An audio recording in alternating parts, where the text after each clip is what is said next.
Hello, Henry Hong coming to you today on a rather gloomy, rainy day. And this type of weather always gets me thinking about Scotch for whatever reason. I've got a couple bottles in front of me here. I thought it'd be kind of fun to go through the sort of major regions, producing regions, some terminology and things like that, 101 type stuff, but never hurts to have a little bit of a refresher. And for folks that might be like everybody else in the world, maybe a little bit more into the American bourbons and whiskeys and ryes. I don't want to say Scotch has taken a backseat or anything. It's certainly here very well represented. We have upwards of 80 different bottles of Scotch on offer for our membership. Very quickly from left to right, this is the Glenlivet, and Scotch drinkers will probably find this bottle to be a little unfamiliar looking. So the Glenlivet is a Speyside Scotch. Speyside Scotches are known for their light body, which allows so not a whole lot of peat. Actually, before I get started, let's talk about peat very quickly. So Scotch, generally speaking, is made from malted barley. And what that means is, so barley, of course, is the grain that's used to ferment and distill.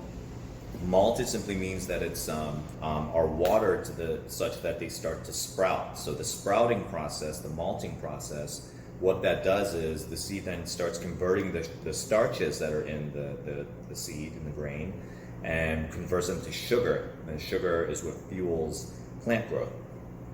So the sugar is helpful because when you make it into a mash and ferment it, sugar is what yeast eats to then convert into alcohol and carbon dioxide, of course. So malted barley, and then to dry the malted barley, Scotch makers, many Scotch makers will actually take peat. So peat is partially decayed plant material that has been piled on years and years and centuries in a very certain climatic conditions such that it doesn't decompose entirely. It actually compresses down and forms basically a fossil fuel, and are used for from cooking and heating, and then of course to drying malted barley ahead of distillation. And what that does is it adds this very particular unique smoky characteristic to the malted barley, which is then, and that a lot of these flavor and aroma components survive the distillation process and ends up in the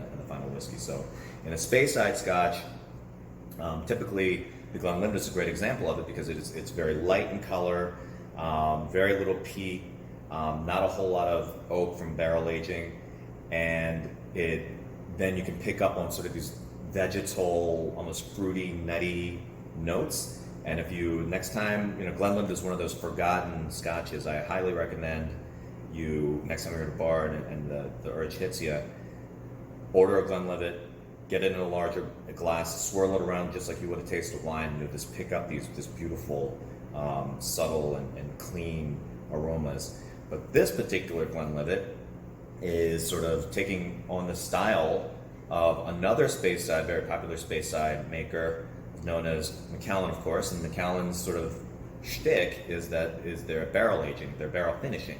So whether it's a rum barrel or a wine barrel, they'll rest their scotches in these various barrels to add components to their light-bodied source whiskey. And this is what this is. This is the Glenlivet Nadura, and this is Glenlivet whiskey that has been rested in Oloroso sherry casks, and thus the darker color.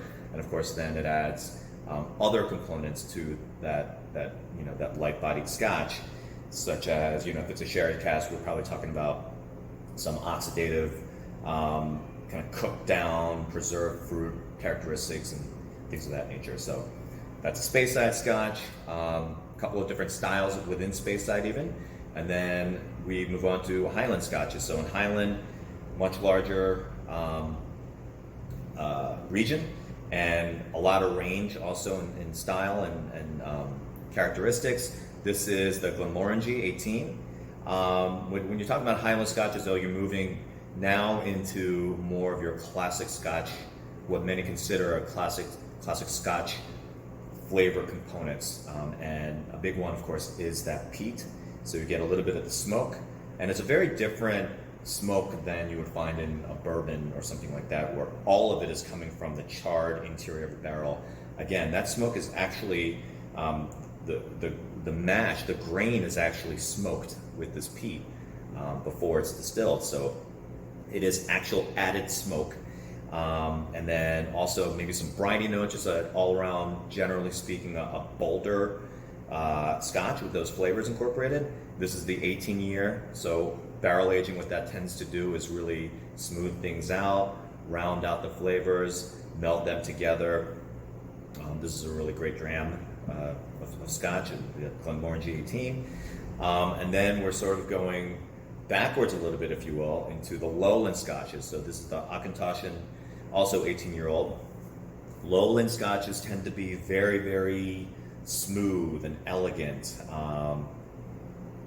absent of peat, if maybe just a hint of peat. So not a whole lot of smoke. If you've ever had a Japanese Scotch, like the Yamazaki one, best whiskey in the world a couple of years ago, the analog for a Japanese Scotch is definitely lowland Scotch. So it's just, super smooth, super refined, really bringing out sort of a softer mouthfeel to get those richer components out to the front, and really sort of diminishing any sort of edge. So a very refined mouthfeel and flavor all around. So our last bottle is this is a Lafroy 10, and this is my favorite Islay Scotch, one of my favorite Islay Scotches, Islay, pronounced Islay. And what makes an Islay Scotch an Islay Scotch, a defining characteristic, is peat. That peat smoky flavor and aroma that I've been mentioning. I really like Lafroy because Lafroy's peat component is almost a high note, very, very almost sweet, whereas some of the very, very super peaty Islay Scotches it feels like it's almost leaving a residue in your mouth, whereas the Lafroy, even though it's a very prominent peat, it's very clean at the end. I always recommend adding a little bit of cold water to an Islay Scotch when you drink it neat. Lafroy doesn't even need that. So, and then just a quick word, and there's a couple of other major regions as well. I just wanted to give you the four big ones, and just a quick note about these. All four of these bottles are single malts. All that means, single malt, is simply that all the whiskey in these respective bottles were made by the same distillery. So it's not coming from the same barrel, it's not coming from the same year certainly or anything like that. Not like, a single barrel of bourbon even, or, so certainly not a wine where it's coming from the same vintage or the same vineyard, a single vineyard or anything like that. Just the same distillery, whereas a blended Scotch, and I have an example here, this is the Johnnie Walker Platinum, that simply means the whiskey that they've used to blend is coming from different distilleries. Now, granted, depending on what distillery you're talking about, if it's a single distillery, they probably have more control from beginning to end, from sourcing the cereals, the grain, to the malting process, all the way up to distillation, bottling, aging, over the entire process. And there's some that can mean a great Scotch, a great whiskey, a great end product, but simply saying single malt, it could come from a distillery that, just because it's coming from the same distillery and they're calling it single malt doesn't necessarily mean it's a great whiskey at the end of it. So single malt, one distillery, that's it. Also, it means it's 100% malted barley. There's a couple of other terms that we really don't use that often.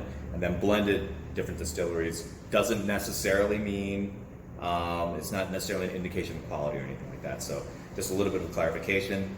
But again, we've got so many beautiful Scotches here, too many to talk about, certainly in one sitting. Next time you're at the club, I'd love to taste you on a couple of these and talk Scotch with you. And we hope to see you very soon. Stay safe. Thank you.